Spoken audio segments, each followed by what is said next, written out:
જયેશ રાદડિયા આમ તો અનેકવાર લોકો માટે અવાજ ઉપાડે છે। જ્યારે પણ લોકો તકલીફમાં હોય કે કોઈ તેમને હેરાન કરતું હોય, જયેશ રાદડિયા તરત પહોંચી જાય છે। પરંતુ આ વખતે જયેશ રાદડિયાએ કેટલાક લોકોને હવે ચીમકી આપી દીધી છે। શું છે સમગ્ર મામલો, તેના વિશે વિગતે ચર્ચા કરીશું। નમસ્કાર, આપ જોઈ રહ્યા છો નિર્ભય ન્યૂઝ। હું છું આપની સાથે પ્રથમ મોદી। રાજકોટ જેતપુરના ધારાસભ્ય જયેશ રાદડિયા અનેકવાર ચર્ચામાં રહેતા હોય છે કે જ્યારે પણ ત્યાંના લોકો તકલીફમાં હોય, લોકોને કોઈ સમસ્યા હોય તો તરત તેમની વારે આવી જતા હોય છે। પરંતુ આ વખતે એક કાર્યક્રમમાં જયેશ રાદડિયા દ્વારા કેટલાક તત્વોને અને તેમાં પણ ખાસ કરીને જે દૂધ મંડળીઓ છે તેમને લોકોને ચીમકી આપી દેવામાં આવી છે। વાત કંઈક એવી છે કે ગુજરાતમાં છેલ્લા ઘણા સમયથી જોવા જઈએ તો લોકોની આરોગ્ય સાથે ચેડા કરવામાં આવે છે। થોડા સમય પહેલા આપણે જોયું કે એનાલોગ પનીર પર પ્રતિબંધ મુકાઈ ગયો અને એ જ બધાની વચ્ચે હવે ગઈકાલે એક કાર્યક્રમ હતો। તે કાર્યક્રમની અંદર જયેશ રાદડિયા દ્વારા હવે જે દૂધ મંડળીઓ છે તે જે કેટલું નકલી દૂધ જે છે સપ્લાય કરી દીધી છે તે લોકોને ચીમકી આપી દીધી છે અને કહી દીધું છે કે લોકોની સ્વાસ્થ્ય સાથે ચેડા કરશો તો પછી મજા નહીં આવે। વધુમાં જયેશ રાદડિયા દ્વારા શું કહેવામાં આવ્યું છે એકવાર એ સાંભળી લઈએ। ભાવફેરની રકમ ડાયરેક્ટ એમના ખાતાની અંદર ચૂકવવાના આજના કાર્યક્રમમાં આપણી સૌની વચ્ચે ઉપસ્થિત જેમના હસ્તે આ ભાવફેરની રકમ આપણે ચૂકવી છે એવા ગુજરાત સરકારના કેબિનેટ મંત્રી આદરણીય જીતુભાઈ વાઘાણી, એવા જ ઉપસ્થિત રાજકોટના सांसद आदरणीय रूपाला साहेब, राजकोट डेरीना चेरमेन आदरणीय गोवर्धन भाई, पूर्व मंत्री राजकोट ग्रामीण धारासभ्य बेन श्री भानुबेन, राजकोट डेरीना पूर्व चेरमेन आदरणीय गोविंद भाई, मंच पर उपस्थित डेरीना तमाम डिरेक्टर श्रीओ, जिला भाजपा महामंत्री आदरणीय वल्लभ भाई અને ઉપસ્થિત સૌ સમગ્ર જિલ્લામાંથી પધારેલા ડેરી સાથે જોડાયેલા સૌ વડીલો, ભાઈઓ અને બહેનો, મિત્રો, આજે રાજકોટ ડેરી અને દૂધ મંડળી અને પશુપાલકો માટે આજે સુવર્ણ દિવસ છે। આજે 15મી ઓગસ્ટ, આજે આપણો સ્વતંત્રતા દિવસ અને સાથે સાથે 75 કરોડ રૂપિયાનો ભાવફેર આજે રાજકોટ ડેરીએ તમારા ખાતાની અંદર સીધો જમા કરાયો છે। મિત્રો, જ્યારે સહકારી ક્ષેત્ર આપણા જિલ્લાનું, અને મને ગર્વ છે કે સહકારી ક્ષેત્રના માધ્યમથી આપણી સેવા સહકારી મંડળી હોય ગામડાની અંદર કે આપણી દૂધ મંડળીઓ, આપણા ખેડૂત સભાસદો હોય કે આપણા પશુપાલકો, આ જિલ્લાની અંદર એક સહકારી ક્ષેત્રના માળખાનું જ્યારે નેતૃત્વ અમે કરી રહ્યા છીએ અને જે રીતે પશુપાલકો હોય કે આપણા ખેડૂત સભાસદો, એને ક્યાંય મુશ્કેલીઓ ન પડે, એને સરળતાથી તમામ સહકારી ક્ષેત્રના યોજનાઓનો લાભ મળે માટે જે અમારા લેવલ દ્વારા પ્રયત્નો કરવામાં આવી રહ્યા છે, અને બેંકના ચેરમેન તરીકે અને સહકારી ક્ષેત્રનું જ્યારે જિલ્લાનું નેતૃત્વ કરું છું ત્યારે મને ગર્વ છે કે આનંદ છે કે રાજકોટ જિલ્લાની આપણી તમામ સંસ્થાઓ, પછી રાજકોટ બેંક હોય, રાજકોટ ડેરી હોય, જિલ્લાના આપણા માર્કેટિંગ યાર્ડો હોય કે સંઘ આપણા, કે જે રીતે પારદર્શક રીતે નેતૃત્વ આપવાના પ્રયાસો થયા છે। આજે રાજકોટ ડેરીના ચેરમેન ગોરધનભાઈને સમગ્ર આખી ટીમને અભિનંદન આપું છું કે 75 કરોડ રૂપિયાનો ભાવફેર એ રાજકોટ ડેરી માટે એક ઐતિહાસિક ઘટના બની છે। ગયા વર્ષે 64 કરોડ રૂપિયાનો, તમે વિચાર કરો કે સંસ્થા આપણી એક પ્રગતિ કરતી સંસ્થાઓ બને, આજે ટોચના લેવલ ઉપર સ્થાન ધરાવતી સંસ્થા બને ત્યારે તમને નીચે આ 75 કરોડ રૂપિયાનો ભાવફેર આજે તમને આપી શકાય છે। અને નહીતર કદાચ ભાવફેરની રકમ તમારા ખાતાની અંદર જમા ન થઈ હોય તો રૂપાલા સાહેબે જેમ વાત કરી એમ કે દરરોજનું તમે જે દૂધ ભરો છો, આપણે પર ડેનું 4.5 લાખ લીટર દૂધ રાજકોટ ડેરીની અંદર આવે છે।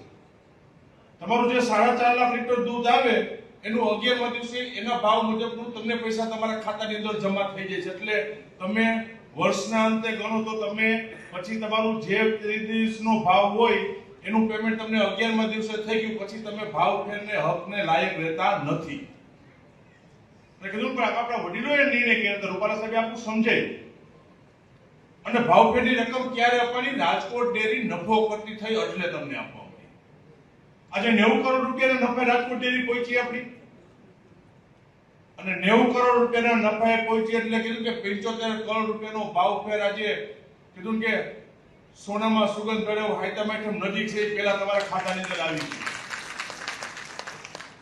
આ એક સહકારી ક્ષેત્ર માટે એક ઐતિહાસિક ઘટના છે કે તમામ આપણી સંસ્થાઓ છે કીધું કે બેંકના ચેરમેન તરીકે ગૌરવ સાથે કહી શકું કે સમગ્ર ભારતની અંદર સહકારી ક્ષેત્રમાં આજે રાજકોટ જિલ્લાનું સ્થાન આપણી બેંક હોય કે ડેરી હોય કે સહકારી ક્ષેત્રમાં ટોચના સ્થાને આપણે બેઠા છે. તમે ભાગો એ પ્રકારની તમામ વ્યવસ્થા ઊભી થઈ ગઈ છે. પશુપાલકો હોય, આપણે ગામડાની અંદર આપણી સહકારી મંડળીઓ ચાલે છે કે મંડળીઓમાં ગામડામાં ખેડૂતોને ધિરાણથી લઈને તમામ પ્રકારની વ્યવસ્થાઓ ઘર આંગણે આપણે મળી શકે માટેની રાજકોટ જિલ્લા સહકારી બેંક મારફત વ્યવસ્થા ઊભી થઈ. આ કેમ ડેરીએ ભાવ ફેર જાહેર કર્યો ને, એમ સહકારી ક્ષેત્રમાં બેંકમાં આપણે વાર્ષિક સાધારણ સભા થાય ને એટલે આપણે રિબેટ પાછું આપીએ છીએ. ગયા વર્ષે અમિતભાઈની હાજરીમાં આપણી વાર્ષિક સાધારણ સભાથી 1.5% રિબેટ આપવાની જાહેરાત કરી હતી. 5,000 કરોડ રૂપિયાનું 0% ધિરાણ છે, 1.5% લેખે 75 કરોડ રૂપિયા સીધા મંડળીઓના ખાતાની અંદર જમા આપણે તે દિવસે કર્યા. મિત્રો શક્ય એટલા માટે બન્યું છે કે સહકારી ક્ષેત્ર મજબૂત છે. આજે આપણે જોયું કઈથી 10-10 લાખ રૂપિયાના 3 આપણે અકસ્માત વીમાના ચેકો આપ્યા છે કે જે દૂધ ભરતા સભાસદો એનું અકાળે અવસાન થાય તો રાજકોટ ડેરી એનું પ્રીમિયમ ભરે છે અને 10 લાખની પોલિસી આપણે લઈ છે. બેંકનો સભાસદ હોય, મંડળીમાંથી ધિરાણ લેતો હોય તો 15 લાખ રૂપિયાની પોલિસી આપણી બેંક લે છે. અને ગર્વ સાથે એટલું કહું છું કે નાનામાં નાની ગામડાની અંદર ચાલતી મંડળી પણ એના સભાસદો માટે 2 લાખથી લઈને 10-10 લાખ રૂપિયાની પોલિસીઓ આ આખા ભારત દેશની અંદર ચાલતી હોય તો ગૌરવ સાથે કહું છું રાજકોટ જિલ્લાની અંદર આપણે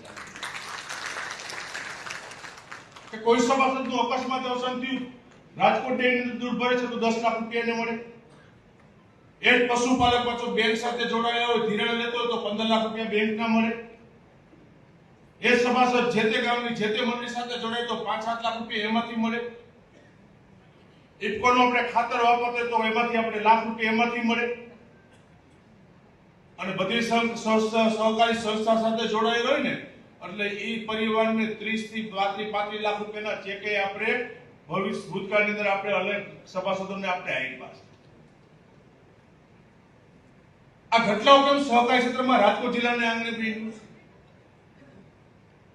અને એટલા માટે કીધું કે અકસ્માત વીમા પોલિસી વિશે અને શરૂઆત થઈ છે આજે નથી, પણ મારા પિતાશ્રી વિઠ્ઠલભાઈને આ પોલિસીમાં કાયમી માટે યાદ કરવા કે આ પોલિસીની શરૂઆત આપણે સહકારી ક્ષેત્રના માળખાની અંદર શરૂઆત કરી. આવડો મોટો રાજકોટ જિલ્લો, 56,000 60,000 પશુપાલકો છે, 2.5 લાખ આપણા બેંક સાથે જોડાયેલા ખેડૂત સભાસદો છે.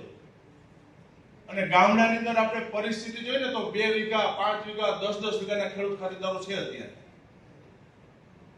અને એવા સમયે ઘરનો વડીલ હોય, અકસ્માત અવસાન થાય તો આપણે કાયમી માટે કહેતા હોઈએ છીએ કે એવા સભાસદો અને અકસ્માત અવસાન થયું ને ઘરનો કમાનાર વડીલ જતો હોય તો એ ઘરની પરિસ્થિતિ કેવી થતી હોય તો એના ઘરના સભ્યોને ખ્યાલ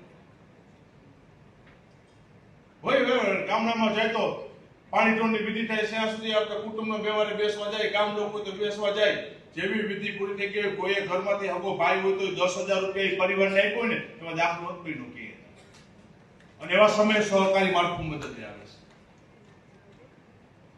આ એના માટેની સહકારી ક્ષેત્રની પ્રવૃત્તિ ચલાવી રહ્યા છે. અને સહકારી સંસ્થાઓ અહીંયાથી પહોંચ્યો તો કીધું કે બેન તમે બેઠા છો ને, આ તમારો બધાનો પાયાની અંદર ભરોસો છે ને એટલે સહકારી માળખું અહીંયા સુધી પહોંચ્યું છે. તમારો સૌનો ભરોસો છે કે સહકારી માળખું જે ખેડૂતો માટે કામ કરતી સંસ્થા, બીજું અમે રાજકીય માણસો છે, એક બાજુ અમારી રાજનીતિ હોય, એક બાજુ સહકારી ક્ષેત્ર ચાલે છે. અને સહકારી ક્ષેત્રને કાયમ માટે હું હોય, ગોરધનભાઈ હોય, ગોવિંદભાઈ છે અહીંયા કે અમે સહકારી ક્ષેત્રના જેટલા આગેવાનો સહકારી ક્ષેત્રને બિન રાજકીય રીતે કાયમી માટે ચલાવે છે. સહકારી ક્ષેત્રમાં રાજનીતિ નથી. ખેડૂતોની સંસ્થા જેટલું થાય એનું આપવાના હંમેશા પ્રયાસો કર્યા છે ને.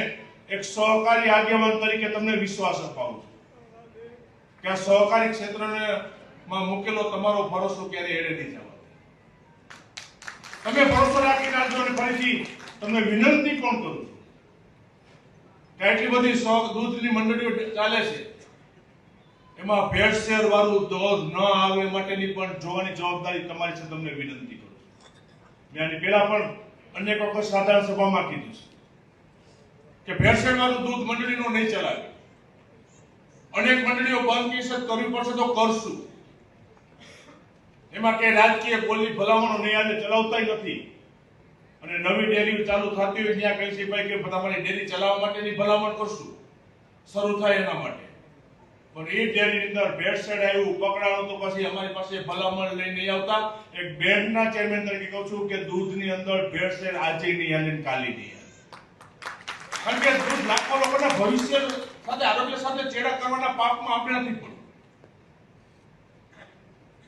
તમે જો દૂધના પશુપાલકો હોય, ડેરી હોય, કરોડો રૂપિયાનો ભાવ ફેર અને સમયે સમયે દૂધનો ભાવ ફેર પણ મહિને મહિને પણ તમને પોસાય એ રીતના ભાવ રાજકોટ ડેરી કાયમી માટે નક્કી કરતી હોય છે. શોર્ટકટ અપનાવતા ભેળસેળ કરીને એમાં શોર્ટકટનો રસ્તો અપનાવતો નહીં. એવી ડેરીઓ જે નીચે મંડળીઓ ચાલતી હશે તો એને કહું છું કે એને સસ્પેન્ડ કરવાના સુધીના પગલા લીધા છે. આવનારા દિવસોમાં લેવા પડશે તો લેશું આપણે. પણ સહકારી ક્ષેત્ર, માળખું, ભરોસો અને પારદર્શક રીતે આપણે આગળ વધી રહ્યા છીએ. એમાં તમે સૌ સહભાગી બનો, સહકાર આપો. બાકી એક બેંકના ચેરમેન તરીકે તમને ખાતરી આપી છે કે અમારી તમામ સંસ્થાઓ આજે ખેડૂતો માટે કામ કરતી સંસ્થાઓ છે ને, એ સંસ્થાની અંદર તમને મુશ્કેલી ન પડે માટે હંમેશા અમારા પ્રયાસો છે. જેટલી સહકારી સંસ્થા મજબૂત બનશે એનું રિટર્ન લાભ તમને વર્ષો વર્ષ આપવાના અમે પ્રયાસો કરશું. વિશેષ કંઈ નહીં કહેતા ફરીથી આજે રાજકોટ ડેરીને ખૂબ ખૂબ અભિનંદન આપું છું. અને ખાસ કરીને જીતુભાઈ વાઘાણી આપણા કેબિનેટ મંત્રીનો આભાર માનું છું કે આજે આ કાર્યક્રમની અંદર એક સહભાગી થવા માટે અમે આમંત્રણ આપ્યું હતું અને સહર્ષ સ્વીકાર કર્યો. આજે 15મી ઓગસ્ટ ધ્વજવંદનનો કાર્યક્રમ જિલ્લા કક્ષાનો ગોંડલમાં હતો અને જીતુભાઈને આપણે વિનંતી કરી કાર્યક્રમ પૂરો થાય એટલે અમારા રાજકોટ એના સહકારિતા કાર્યક્રમમાં તમે ઉપસ્થિતિઓ ખાસ ઉપસ્થિત છે ત્યારે એમનો પણ આભાર વ્યક્ત કરી. અને હવે જીતુભાઈનું પ્રવચન બાકી છે, 10-15 મિનિટમાં આપણે કાર્યક્રમ પૂર્ણ કરશું. એટલે જ પહેલા જમાડી દીધા હતા કારણ કે ભૂખા નહીં હારા. અને આપણું છે આપણા આંગણે તમે આવો છો સાધારણ સભામાં કે જમવામાં કઈ કચાશ હોય નહીં. અહીંયા કોઈ દી ઘટ્યું નથી. એટલે જે હોય સરસ આખી ફૂલ થાળી જમવાની આપણું છે. અને સહકારી માળખાનું ખેડૂતો છે ને આપણે જમવાનું છે. એટલે સરસ તમે બધા બધાયા છો, આભાર વ્યક્ત કરું છું. એટલે સહકારી માળખાને મજબૂત કરવામાં સૌ સહભાગી બને વિનંતી સાથે સૌનો ખૂબ ખૂબ આભાર. ભારત માતા કી જય. અહીંયા તમે જે રીતે જયેશ રાદડિયાને સાંભળ્યા અને તેમના દ્વારા જે આ તત્વો છે દૂધ મંડળીઓ શરૂ કરવામાં આવે છે તેમને સહયોગ આપવામાં આવશે. પરંતુ જો દૂધમાં ભેળસેળ જણાશે તો તેવી મંડળીઓને સામે સસ્પેન્શન સહિતના કડક પગલાં પણ લેવામાં આવશે. દૂધમાં ભેળસેળ એ માત્ર વ્યવસાયિક ગુનો નથી પરંતુ સીધી રીતે લોકોના આરોગ્ય સાથે ચેડા સમાન છે જે ક્યારેય સહન કરવામાં નહીં આવે એવું જયેશ રાદડિયા દ્વારા સ્પષ્ટપણે કહી દેવામાં આવ્યું છે. જોવાનું આગામી દિવસોમાં એ રહેશે કે જે હવે ચીમકી તો આપવામાં આવી છે પરંતુ શું ખરેખર આ જમીની હકીકત થાય છે ખરી? શું દૂધમાં ભેળસેળ બંધ થાય છે ખરી? તમને શું લાગે છે કમેન્ટ કરી ચોક્કસથી જણાવજો. અને અમારી ચેનલ નિર્ભય ન્યૂઝને લાઇક, શેર અને સબસ્ક્રાઇબ કરવાનું ભૂલશો નહીં.